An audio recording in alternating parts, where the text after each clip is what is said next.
Church revitalisation is really when a church over a period of time has declined and seeking to help them to become a healthy church once again. The reason revitalization happens is because somebody decides that it will.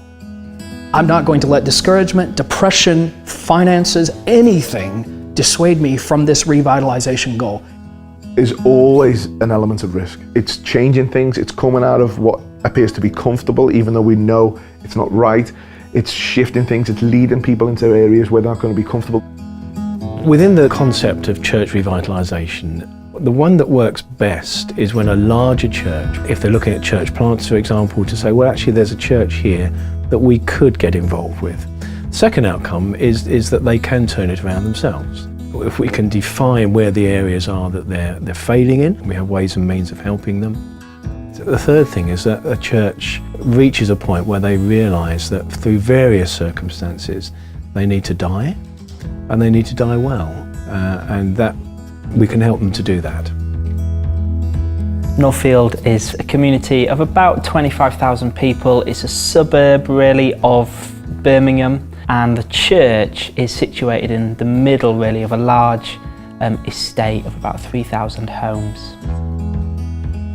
And the chapel had a kind of strong history in the local community, but it was basically at the point almost of closure really, it's fair to say.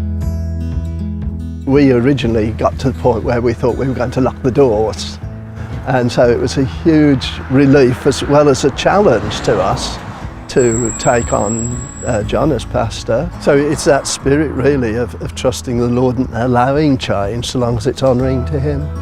If we'd dug our heels in and said, no, you're not going to do that, then we wouldn't have attracted the numbers that are coming in.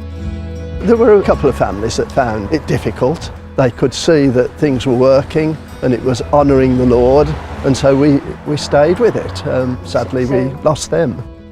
We've had a whole kind of cross-section of people who've come and connected with us as a church family, from a retired couple to a young lad, sort of 18, 19. He kind of made a strong profession of faith. He's going on really well with the Lord, which is tremendous.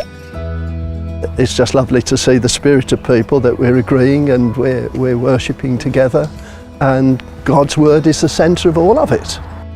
If a church says to me, we would like some help in this, we put together what we call a first contact form. There's some very searching questions in it. That gives me an opportunity to then see where issues may lie. It may be something that we just need to get them to look at themselves as a church in the mirror of God's word. And we have something called Let's Look, which will help them to do that. And we send a facilitator into there, and they work with that church over a period of 8 weeks, and they can then begin to see, yeah, here are the issues. For me, church revitalisation is a really important part of what it means for us to engage in the re-evangelisation of our nation.